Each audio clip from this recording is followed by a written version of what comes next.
I'm going to go back when I started 19 years ago. The first thing I went to was a first step officiating camp put on by Kurt McAfee at the Wichita State University, like women's team camp. Like that was the best thing I could tell young people starting, like go to a camp, learn how to do things right. So kudos to that program. That's really awesome. And like Todd said it best too, like there are so many people along the way that helped me. Like I'm fortunate that my dad put me in good positions to help, and people took risk on me because I was Mark Goodhart's son. So I got opportunities other people didn't get, but I also got opportunities of people like Kurt McAfee, my goodness, Randy Wetzel, Rick Tutek, Toby Martinez, those guys who took me under their wing and said, "Hey, this is Goody's son. We got to help him. We got to help him learn how to walk a little bit when he does this officiating stuff." Paying it forward to me is helping others. I'm not a real negative person. I have very high expectations for people when I work with them or myself personally, but I want to help people. I want to help people get better. And I'm going to use Todd for a prime example because he is a celebrity. But when I text him and I might say, "Hey, what World Series games you have?" He may say, "Blas, I have this, but I can't say anything. Don't say anything, yada, yada, yada." I like to know what he's doing because I tried to help him a little bit at 19. I was tough on him, but I also pat him on the back. But I coach that way. It's I'm Scared Charities. There's a few things that we do. We run leadership programs all over the country. I think they're getting ready to start one in Detroit this week where kids middle school age, high school age are signing up to learn different skills, not just umpiring, not just life skills. I'm sure you guys have heard about it. It's an awesome program. The Build-A-Bear program, where we go from hospital visits, sick children's hospitals where these children are sick, and to see a smile on their face and do Build-A-Bear program with them it's a fun day. It's a hard day. You have to really work on. You can't just go in and ask these kids how their days are going. And it's tough to not be able to. This kid might not be leaving the hospital, and so to go into their room and put a smile on their face for 10 minutes and let them talk to somebody that is going to be on TV that night in that town, give them hope to watch that. And it's a pretty cool situation to be in because UmpScares, basically it runs itself. So I just get told where to show up and what to do. And it's an awesome program to be involved with. It's something that is near and dear to my heart. I got the UmpScare hat on now. And now, episode 18, letter P, Pay It Forward. Join hosts Dana Pappas and Nate Acosta with special guests Scott Goodheart, Todd Tichenor, and John Blazek on the From A to Zebra podcast. Welcome back to the From A to Zebra podcast. I'm Dana Pappas here with my co-host Nate Acosta, who's joining us back for the first time this new year during his busy basketball season. Happy New Year, Nate. Good to see you back on with us again. And I am glad to be back on. I feel like I'm a little rusty, but it's like riding a bike, right? It is. All right. On today's special, we are covering the letter P, and our special guest will be talking about paying it forward, and the topic that is near and dear to our hearts on the From A to Zebra podcast. Our special guests today are all three from the great state of Kansas, and all three of these individuals have incredible resumes in officiating. We'd like to welcome John Blazek, Scott Goodheart, and Todd Tichenor to the show. Gentlemen, thank you so much for joining us. Thank you for the opportunity. Absolutely. All right. And before we get into the topic of the day, can each of you tell us about your officiating journey, how it began, how long you've been doing it, and what you're doing now? We'll start with you, John, and then we'll move on to Scott and then Todd. All righty, Nate. Thank you for the introduction. Officiating has been in my life for 50 years, and probably even more than that because my dad was a college basketball official for 25. But I started when I was a senior in college at Wichita State. I needed some extra money, so I started in college. I refereed for 33 years on the floor before I had a hip put in. And then my last 17 years, I've been on the administrative side, a small college. And then I moved into the administrative role as the Division II, NCAA Division II National Coordinator and the NJCAA National Consultant from officials. So I've been involved with it for about 50. Awesome. And Scott? So I've been in this role. I probably officiated for 19 years, but if people officiated me when I played high school, they would say it was longer because I thought I was officiating when I was playing. But that's just kind of the fun part of of having the father that I did growing up, who was a high school administrator. He would go and officiate a lot throughout the state of Kansas. So I would find myself tagging along where I'd meet the Todd Tichenors, the John Blazeks, all the different people throughout the state who have helped me get to where I am today. But I've been a high school official for 19 years and in various sports with basketball, softball, and as volleyball. And then I've probably been doing collegiately of basketball for maybe 14 years or so. But a lot of it just started as someone needed to officiate a game for the little ones. So in the small community that I grew up in, that's where I got roped into helping out with mini basketball because no one wanted to officiate. So what do you know? 16-year-old Scott Goodheart gets thrown in. It's been an awesome journey so far. Great. And Todd? Yeah. Well, first, thanks for having me on, especially in front of with the two other Kansas guys here. I'm in high honor right now being on with these guys. But I started, basically the same way here in a small town in western Kansas. My dad passed away when I was 6, just turned 7, of stomach cancer. So my mom's second job, she was a ball field supervisor. So I started going with her. I was a ball shagger. Then I worked in the concession stands, and then I kept score. And then I decided, wow, this umpiring thing pays a little bit more than all those. So, I started working 3 men's softball games every night in the summers down here when I was 16 years old. It grew into a passion. It started out to be something where I needed movie money on the weekends because my mom couldn't give me that kind of stuff. So I had to earn it on my own. And then it turned into just finishing my 15th year in the big leagues somehow. So this is it's been an exciting run. I love that's why I said yes right away. Paying it forward is basically my mantra here in western Kansas is trying to get as many people as I can to learn what an official goes through. So that's kind of where my background started, and that's what bring me here today. That's awesome. And I think this is a really cool group of guests that we have on this episode because we've got people with some varied levels and kind of the full gamut of officiating. So I'm really excited to hear your perspective as we roll through some of these questions and really getting to talking and getting to know you guys. So thank you again. And, Scott, we're going to jump in. First and foremost, thank you for lining up this esteemed panel of guests for this episode. You've officiated, and recently you moved into this role as the director of officials and assistant director for the Kansas State High School Activities Association. So as you've moved into this position, what have been some of the biggest challenges that you've faced, as well as some of the largest rewards? Yeah, so, with being in my role second year at the Kansas State High School Activities Association, we have a very unique state to where, the eastern part of the state's heavy populated and people aren't traveling outside 30 minutes to do things versus where you live out where Todd lives. And you have communities that are border to border. They're in the same league. So we do have a very unique state, but I know a lot of other states have that as well. But, the biggest thing you tell people is you're given the same rule book, but they feel like the game's called differently from one part of the state to the other. A lot of times that's athleticism. Maybe that's how officials are calling the games. So that's been one of the biggest things I feel like is trying to be the biggest challenge is try to create that consistency.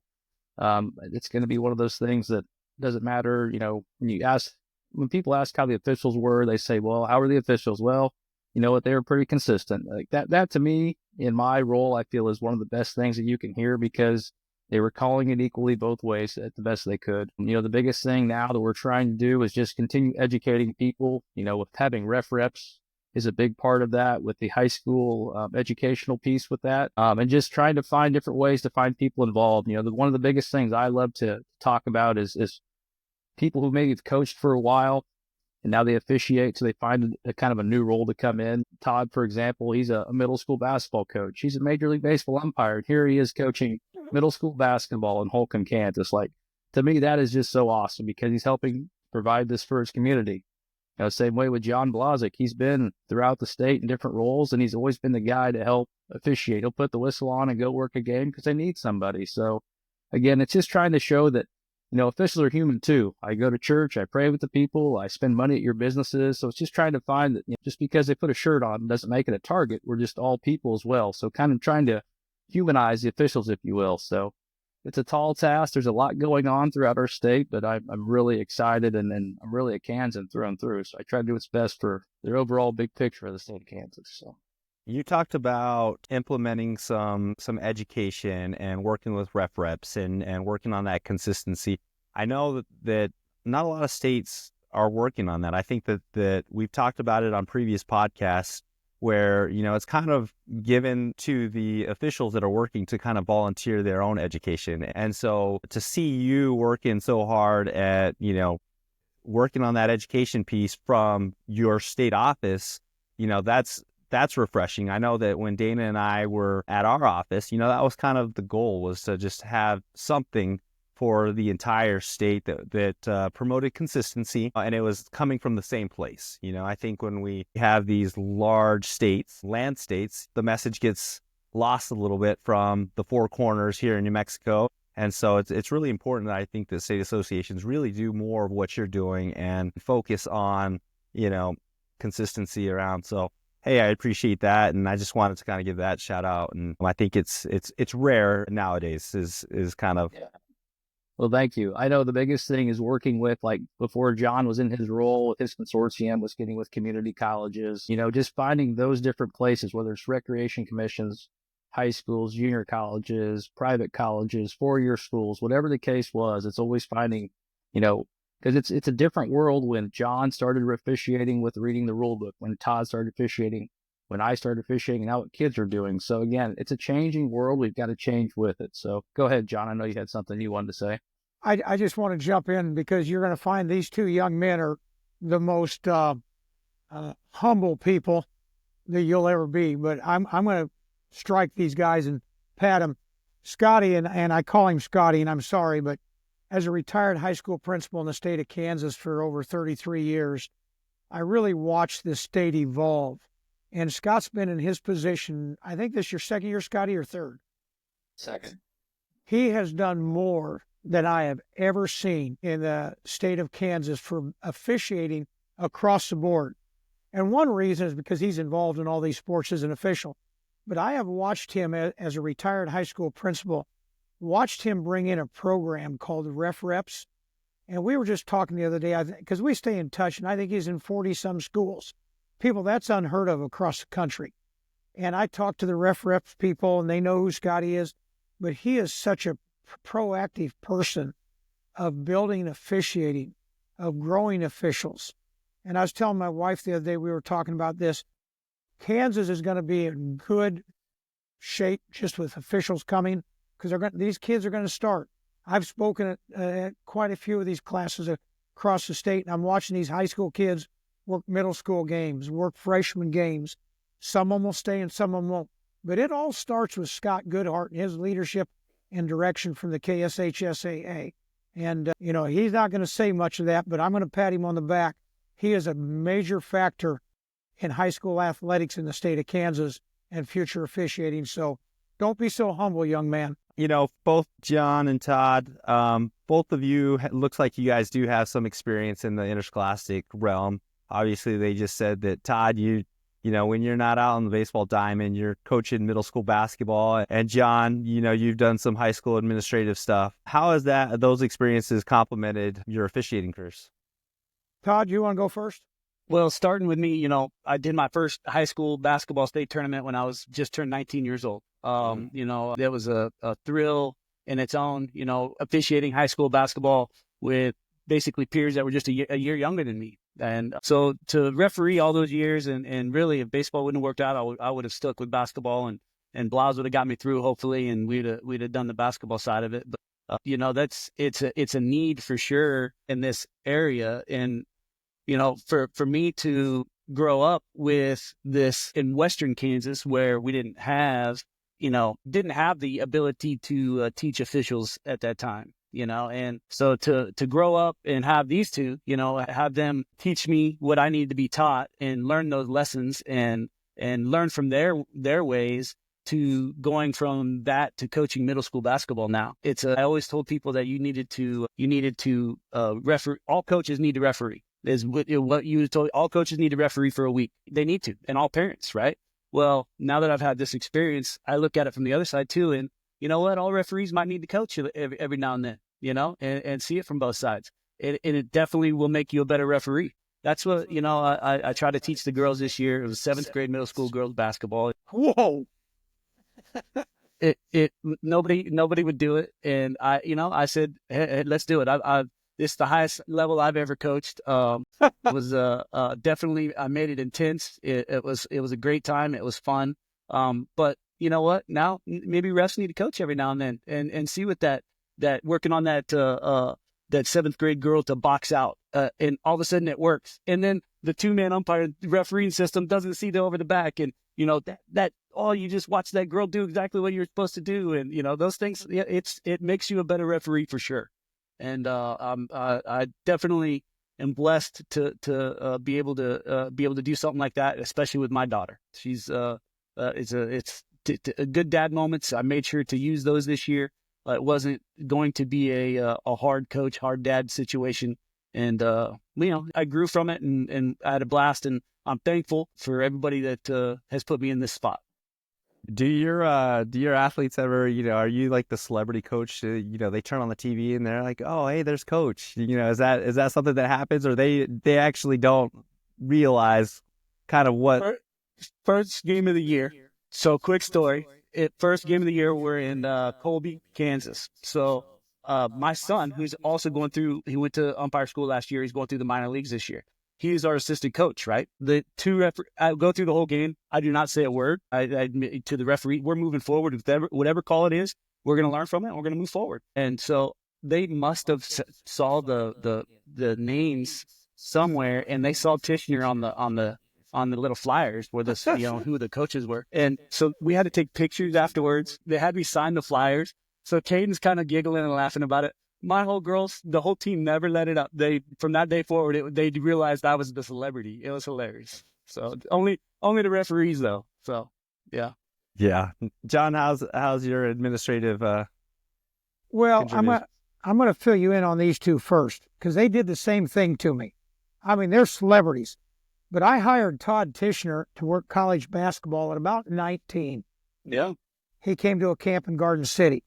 And I had him for about a year, and then he called me and said, Blas, I'm going to umpire school, buddy.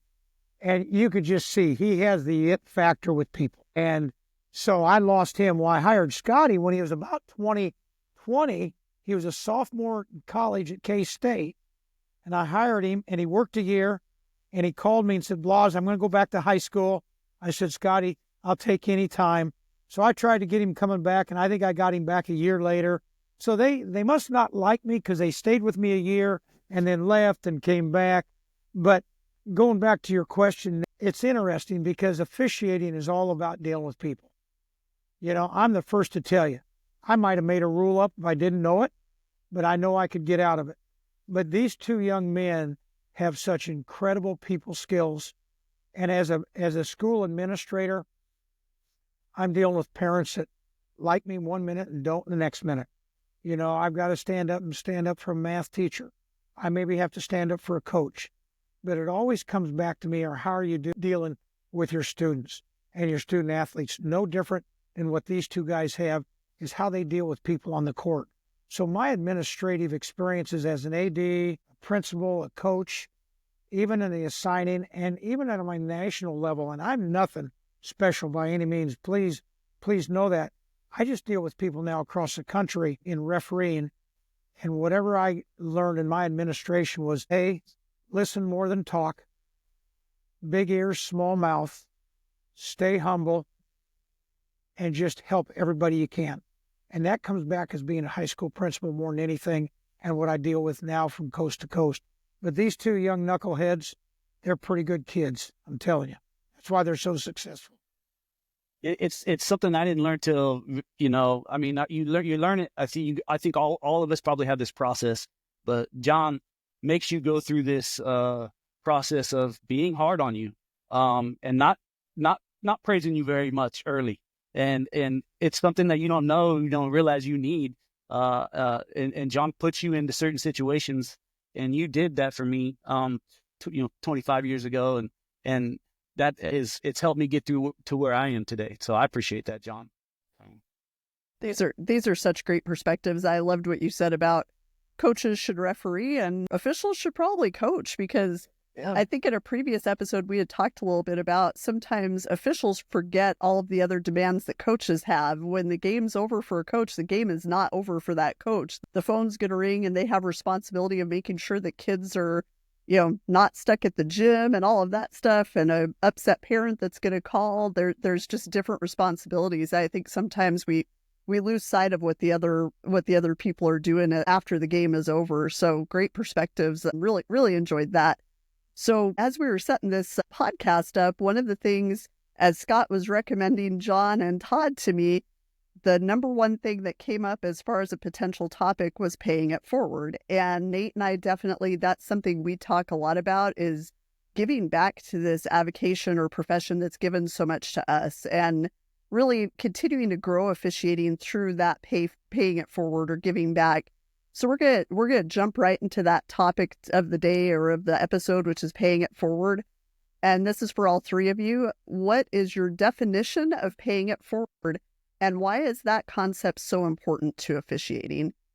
So we'll put Scott on the hot seat first, and then John and Todd, if you'll chime in as well. So I don't have one specific word for this, but I think it's leaving it better than you found it. And that's one of the biggest things that was kind of ingrained into my head growing up, because every time I tell I'm not doing this stuff forever. So I want to have I want it better than I found it. And I found it in a pretty good spot in my current position. But when my daughters are playing basketball and doing activities, I'm not missing that stuff. I want to be there for it, but I want good people to help adjudicate those rules and be officials for it. So I think the biggest thing is like I said, leaving it better than you found it, and really finding that person to help that'll take you in and be a mentor, if you will. And I would jump on board with that. And Scotty's doing a great job with that. Just paying it forward to me is helping others. I'm not a real negative person. I have very high expectations for people when I work with them or myself personally, but I want to help people. I want to help people get better. And I'm going to use Todd for a prime example because he is a celebrity. But when I text him and I might say, hey, what World Series games you have? He may say, Blas, I have this, but I can't say anything. Don't say anything, yada, yada, yada. I like to know what he's doing, because I tried to help him a little bit at 19. I was tough on him, but also pat him on the back. But I coached that way. But here's an example. Can I use Nate as an example? Can Absolutely. I use his name? Yeah. He doesn't know this. I didn't know Nate Acosta from anybody. But when I learned the history of you, and this gives me goosebumps on me paying things forward, I have some people I can talk to get your name in front of somebody. And if I can help him in his career, I want to do that. That's paying forward. People gave me a chance. People helped me out. Now, I had to produce when I got in front of them. But if I can open a door for Nate Acosta and I don't know him from New Mexico, I want to do that. And that's what I call paying it forward. I want to help other people be successful. That's important to me. Todd.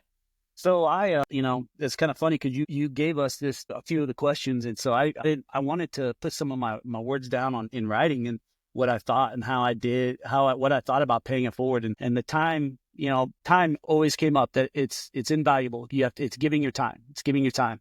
And I wrote some words down, and it's funny. I'm going to be honest that my son taught me this AI thing. So I put some words down in this AI thing, and it's unbelievable. It said exactly what I wanted to say. And so I'm going to read it. It's going to take me a couple of minutes. That's cheating. Wait a minute. That's cheating. So John, He's getting used to AI and all that stuff. He's just trying to use technology. Leave him alone. Dang it. Officials play a crucial role in shaping the experience of athletes, coaches, and fans, often paying it forward through their dedication to the game and the development of future officials. By sharing their knowledge, expertise, and passion for the sport, veteran officials mentor younger or less experienced officials, offering advice on how to handle difficult situations, improve their decision-making, and manage the game flow. Their commitment to the integrity of the game extends beyond the diamond as they encourage the next generation of officials, providing them with guidance, support, and a sense of community. This cycle of mentorship and leadership ensures the continued growth and sustainability of the officiating profession as each generation strives to pay forward the lessons that they've learned. Obviously not smart enough to type that, but when I put my words into something and that comes out like that, I thought it was exactly what I thought, and I wanted to answer it that way. That sounded pretty darn good. Nate and I were just talking about AI earlier, and he was talking about ChatGPT, and I told him I just can't do it because I like words and I like writing. So I was like, I can't get there yet. But that sounded impressive. But, John, I loved what you were saying about checking in on people and like, hey, what are you doing? And Nate was really good when we were in New Mexico. He would always tell officials, like, if you get hired or if something happens in your career, you need to tell Dana. Like, you don't want her to find out through the grapevine that you've gotten this promotion or you've gotten hired into college. He was always like, make sure you let her know, because you don't want her to hear it from someone else. And I think that as we, in administrative roles, we invest in officials and we're trying to help them advance their careers. We do like to know, like, hey, what's going on? Well, where are you? What are you working? What levels? What games are you? Because if we can watch a game that they're working, we're going to do it, because that's our way of continuing to give it back and to pay it forward, is to be their fan. Like, they don't have any other fans. So we want to be that person to support and cheer and follow them as a friend and as a fan. So I thought that was a great point, John. I was nodding at that quite a bit. Yeah, and the part that really struck me with that, John, is yes, thank you, and I'll take all the help I can get. But ultimately, it's all relationships, right? It's building those relationships. There's a million Nate Acostas out there, right? But if you're not putting yourself in situations, if you're not paying it forward, if you're not getting involved in your high school association, if you're not going out and meeting these amazing people that we get to speak to every week, you're going to have less opportunity. So, what John is trying to say is, hey, we just met, and you know what? Just in our conversation, he's willing to help. And there's a million officials out there that are willing to pay it forward. You just have to go out there and be uncomfortable, right? Be comfortable being uncomfortable and getting your name out there. And so we appreciate that. Let's go ahead and move on. Scott, what are some of the things that you're seeing some of the high school officials do to pay it forward? So, I think the biggest thing is trying to find that role for anybody, whether you are a first-year official or you're a 60th-year official and you can't get up and down the floor anymore. Just with our trial of the shot clock, it's really important to have somebody who knows what a possession is and know if the ball hit the rim and stuff. So maybe I can find a way of an official who's no longer officiating anymore, but hey, they want to help give back. You know what? You want to be the shot clock operator? That's going to make life a lot easier for the officials, the table crew, administrators, everyone. Maybe I've got Todd Tichenor there at Holcomb watching. Hey, Todd, mind going watch these officials for me? Yeah, absolutely. Like, there is not a better person in the world I'd rather have go and give some feedback to the officials. Same way with John Blazek. I mean, there are so many different ways that keep people involved to help, give back and pay forward. It's amazing the summertime stuff we do, and just seeing people outside that donate time, a weekend to come and help with the summer clinic or camp or something. To me, that says volumes, because you could be doing something else, but here you are donating time and helping out, help people get better. So that's the biggest thing, is just finding those different advocacies of people who want to help give back. Yeah, roles can vary, whether you're watching game film or just watching film and giving feedback, because there's a lot of people in our state who never get an evaluation or feedback of that stuff. They just assume that they're doing a good job because they were told that, it's such a different world in our urban area than it is the rural area. People say, hey, I want a full feedback system. Give me a full, critique of what you saw. And sometimes when I get the film, I have to do a full, critique of saying, well, here's a play, but now I'm going to watch the whole film because I want to see what led up to that play. And then I'll give them my full feedback of what I thought and how things are done. Like, I think the biggest thing people have to understand too is where you want to be able to support officials.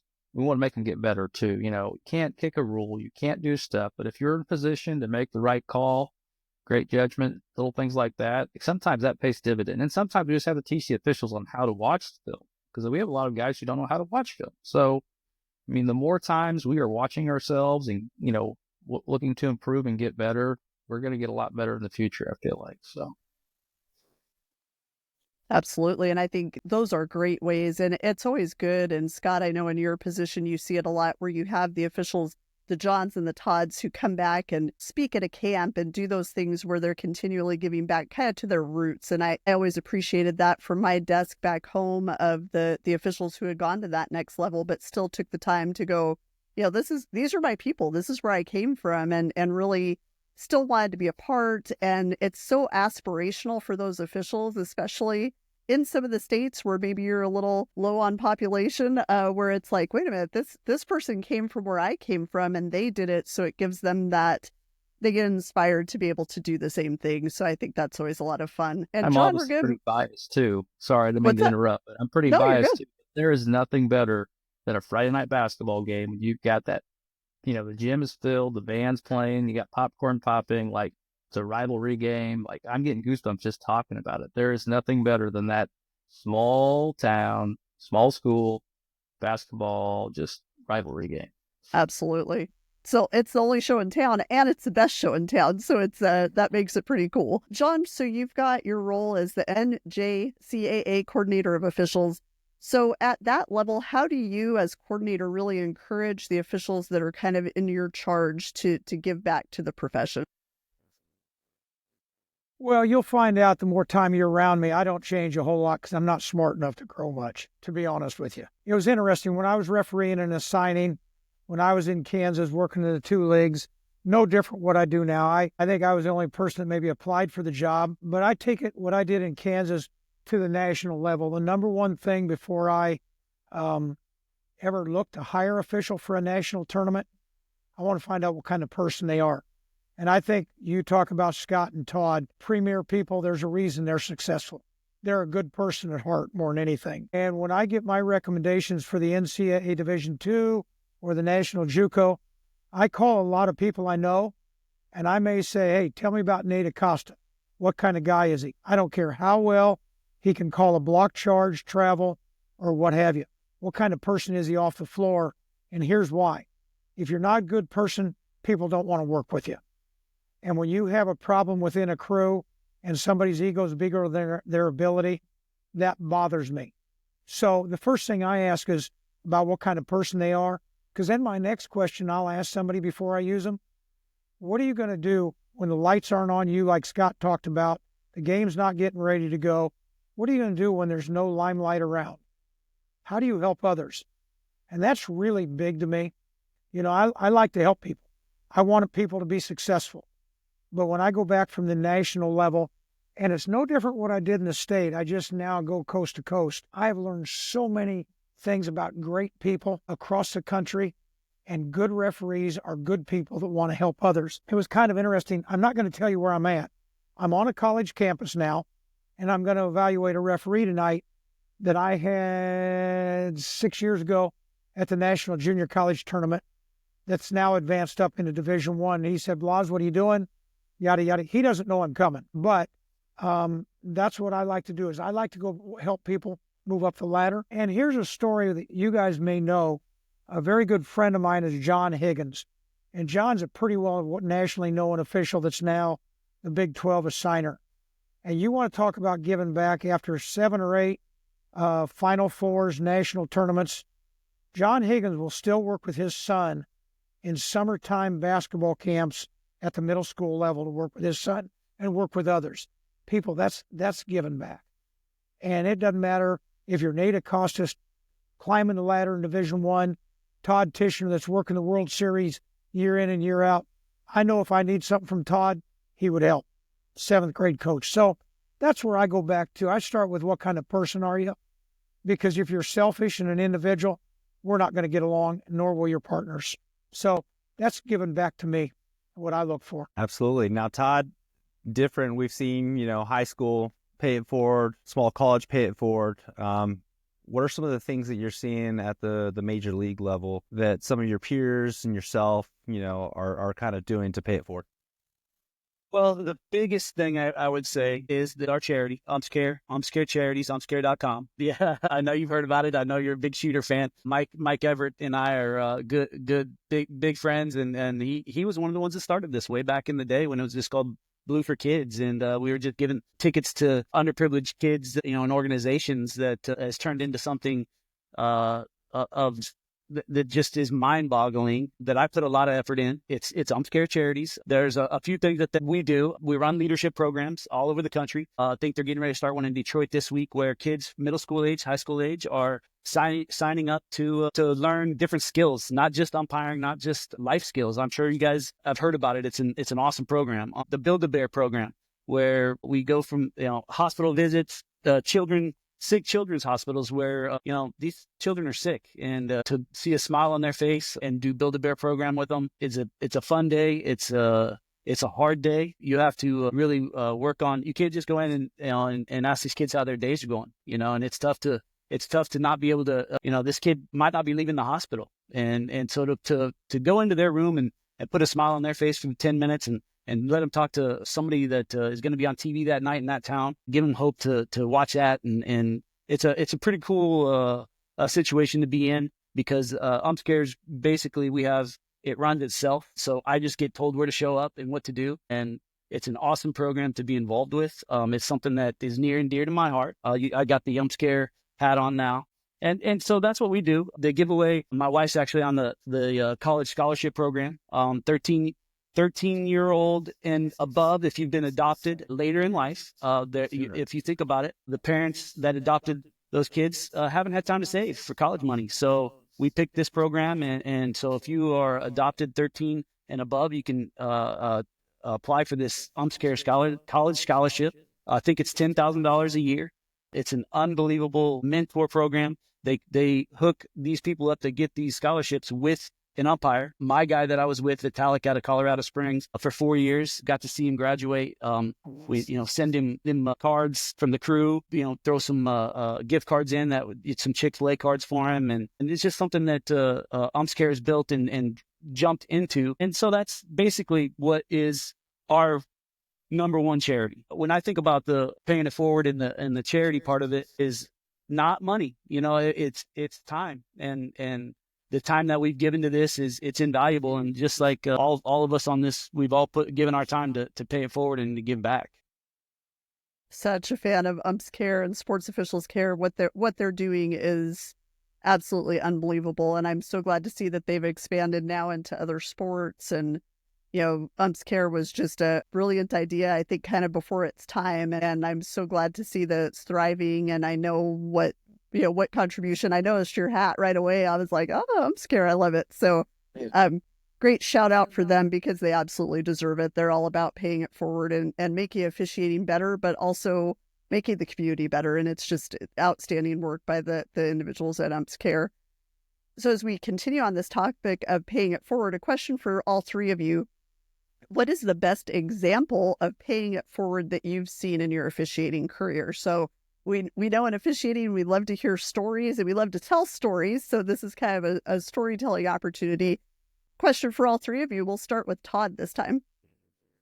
Well, there's so many things I could talk about, from the aspect of money to time. I guess I broke it down into two different levels. I've been very, very lucky in my career, but also I define luck as when preparation meets opportunity, and I was ready for those moments. And so I have been very lucky, but I have prepared for some of the moments that I've been in.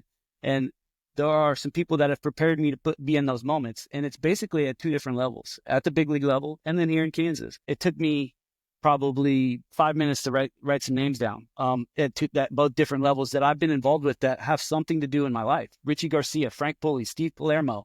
These are icons in Major League Baseball. You go on to the next level, the Jerry Davises, the Joe West, the Tim McClellans, the Tim Welkes, the Mike Everetts, the Ted Barretts, the Brian Gorman, Dana Demuth, Dale Scott, Tim Cheetah, Bob Davidson. The people that know the background of those guys, that I have their number that they would call in an instant, is invaluable to me. So just knowing those people, and then you go on to this second level, I don't know if you guys, these two guys, from the Kansas, the Paul Palmers of the world, the Fran Martins of the world. These guys put in their time at Acacia. Without them putting in the Benny Lees, the Bryce Rodericks, the John Blazeks, this guy's dad that's on here, Mark Goodheart, the time that they've put in to help me to be where I'm at is invaluable. And that is the most pay it forward that I can say that happened to me. That is awesome. I love when people give credit to the people who helped them get there. So absolutely awesome. So, John, you're up next.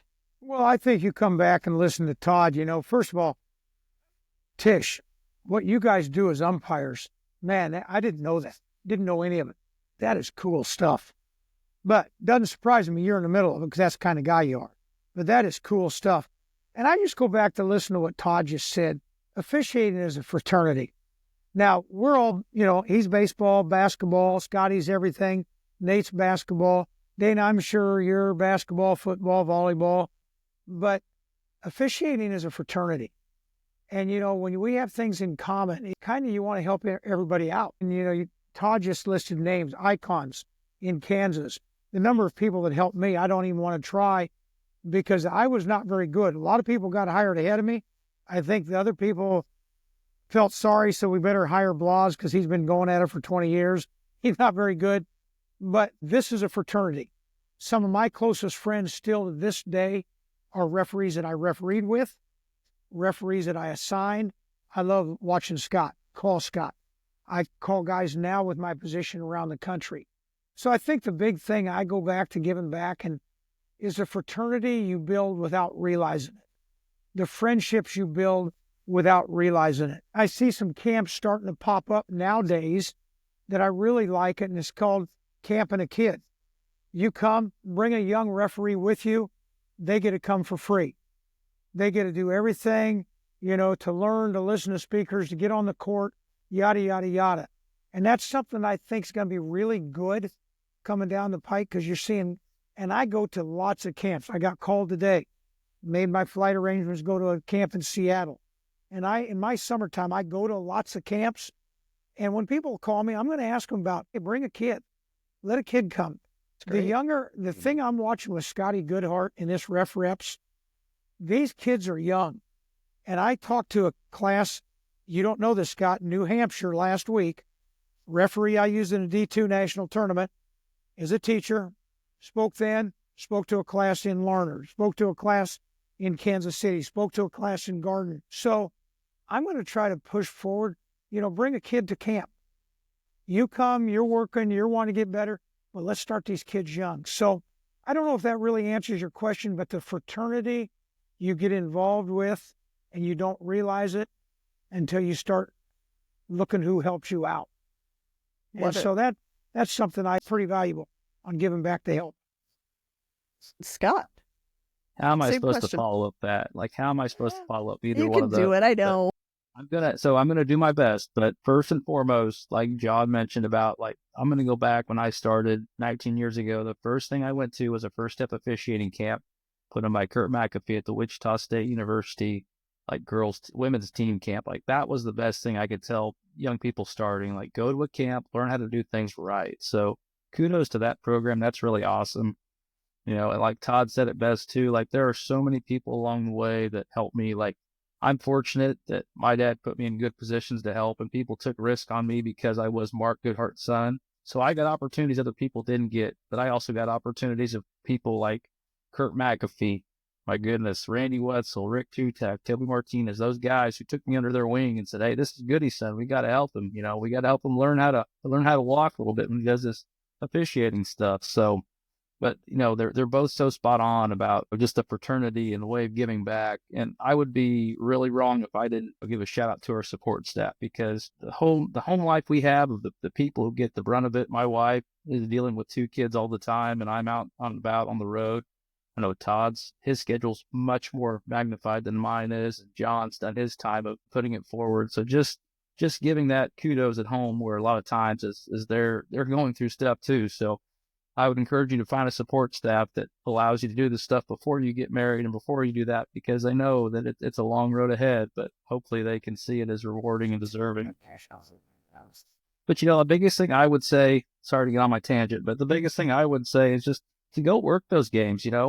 I can remember being at Pratt Community College, and I'm driving to Goodland High School to work a game at 5 Mountain Standard Time and getting home at 3 in the morning. And I didn't even hesitate about it. I just got in the car and went and worked because someone needed me to go officiate. I can remember going when I was at K-State and driving to Tribune, Kansas. And funny story about this, because I actually met one of the kids I officiated this year at a meeting in Kansas City. He goes, hey, did you officiate me one time at Tribune? I was like, yeah, maybe, I don't know why. And he pulled up the clip and had everything for me. And at this mark, you got on my butt about this. And I'm just like, holy cow, this is amazing. This kid can pull up YouTube and all this stuff. So, just the stories you hear and the people you run into, and just, the camaraderie that we're having just on this podcast is awesome. And just the stories and go on with it it's unbelievable. So I'm sorry, I was trying to follow up against the 2 legendary guys, and I can't. That was awesome. I just got on a tangent. So We need to take that one on with Scotty a little bit farther, because that young man that pulled that clip up. Scott also told him that night. Now remember, I was perfect referee in that night, like Todd Tichenor is. I've never missed a call. I've been at every one of them. I have been at every one of those, Blas. I've never missed a call. Hey, part of paying it forward is to really remind those kids that we're human and we're going to make mistakes. That's exactly right, Blas.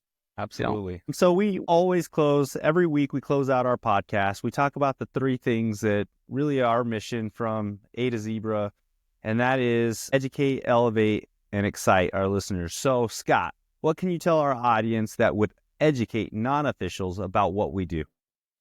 So this is something I get to do pretty much every day, I feel like. So I'll give it my best here. But I think the biggest thing is when you talk to people about officiating is understand that you're trying to inform them that the game's really important, but at the end of the day, the sun's going to come up. Like, things happen. That's part of losing. That's part of winning. It's how you get back up from the next day. When I go talk to kids, I tell them at some point, hey, the ball stops bouncing at some point. So, maybe consider officiating.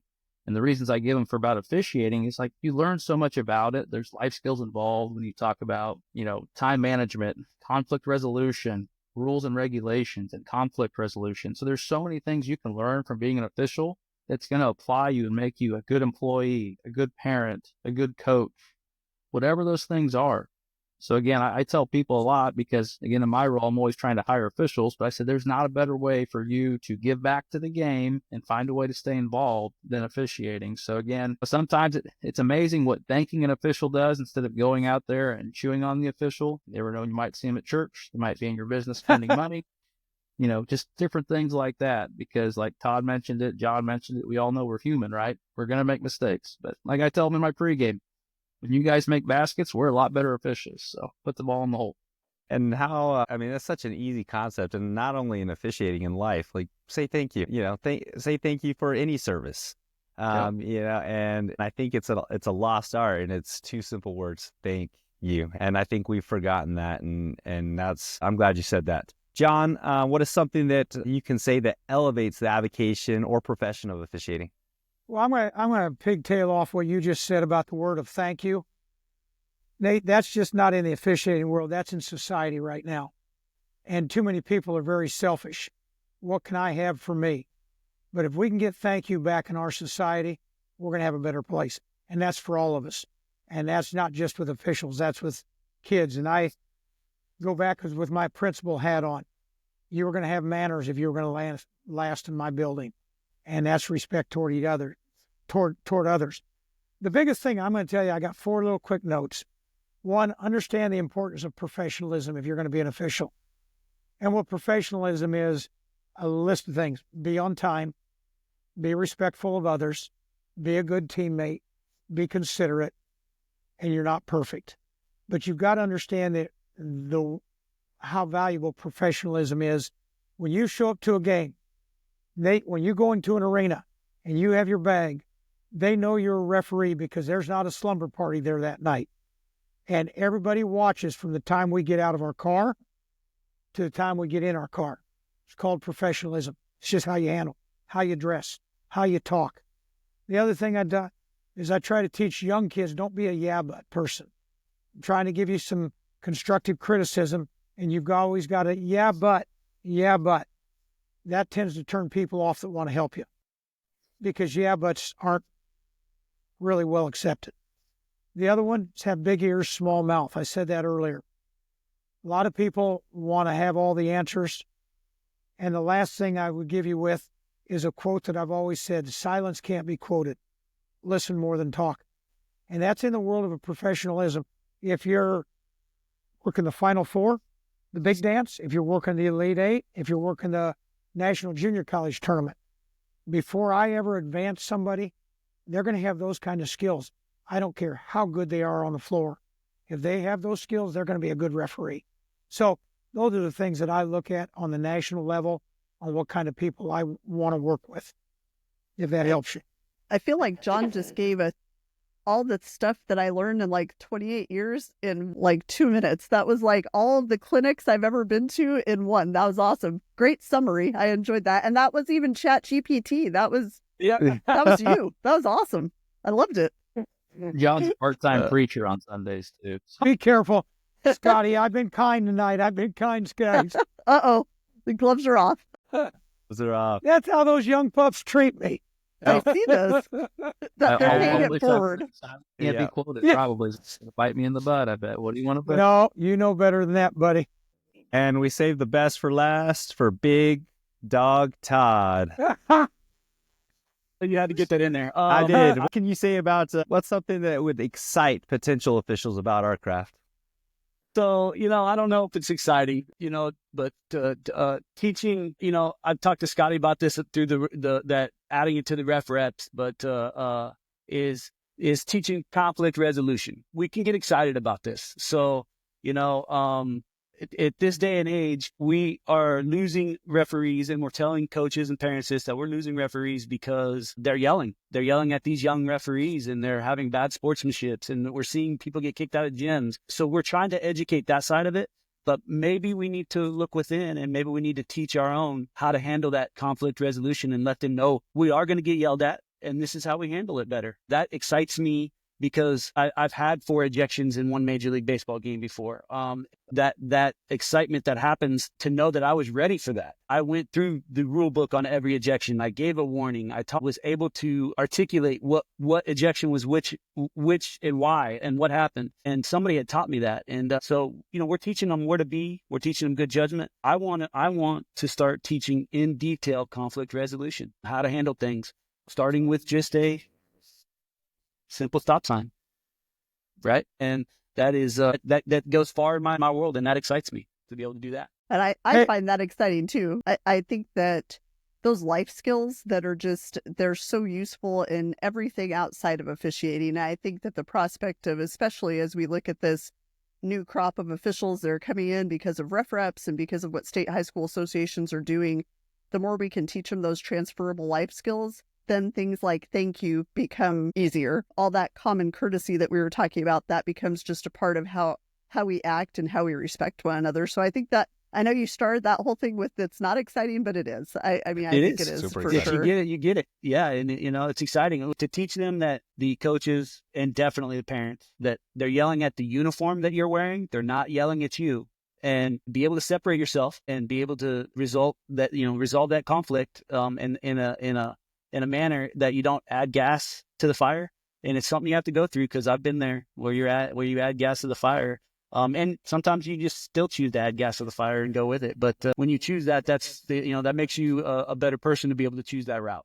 So. Well, and I just think that, the most exciting thing that we do, and I think we're all a little crazy, because I think we truly enjoy that conflict resolution. We enjoy having to, talk to a player and calm them down slightly, or we know that we're going to get yelled at.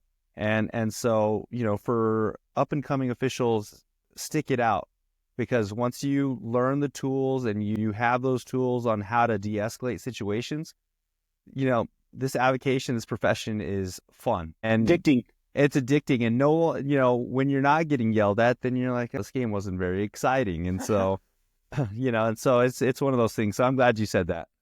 Absolutely. And, this podcast has been really fun, because it's kind of what this From A to Zebra is all about. Seeing the 3 of you and the relationship that you have, and this friendship, this family, this camaraderie, this fraternity, whatever you want to call it. It was really cool to just see the 3 of you interact, and you obviously know each other well. And it's just, that's what, for Nate and I don't want to speak for him, but I think in this case I can. That's what this is all about for us. It's about the relationships. It's about that officiating family, and being able to share this combined love and this combined passion for officiating. And not everybody understands it, and I get that. But I think that as we talk through these podcasts, that's part of what we're trying to do, is to get people to see this big, beautiful world that exists with the officiating, that is so special and really so cool to be even a small part of it. Gentlemen, John, Todd, Scott, thank you so much for your time on the podcast. And I know you've got a million things going on. I know Kansas is digging out of snow right now, so we appreciate you digging out long enough to be with us. And just really, really appreciate your insight and perspective and what you had to say about paying it forward, because that's really at the center of what we're what we all do as officials. Nate, any closing thoughts from you? No, just a simple thank you. It's huge, and we are just excited that you wanted to join us on our podcast, and we look forward to, John, you're gonna have to go to NASO. Todd, you guys, it is the best show. It's the who's who, and you'll actually see Dana. She's kind of the NASO celebrity around there. It's she's signing autographs, but I'd like to meet you guys in person. So if we can do that at some point, that'd be great. But thank you for joining us on the From A to Zebra podcast. Don't forget to check us out on Facebook, Instagram, and X for more information about the show. Until next time. Be sure to hit that like button, follow, subscribe, and also catch From A to Zebra on Instagram at from_A_2_zebra, Facebook From A to Zebra podcast, and on X at From A to Zebra.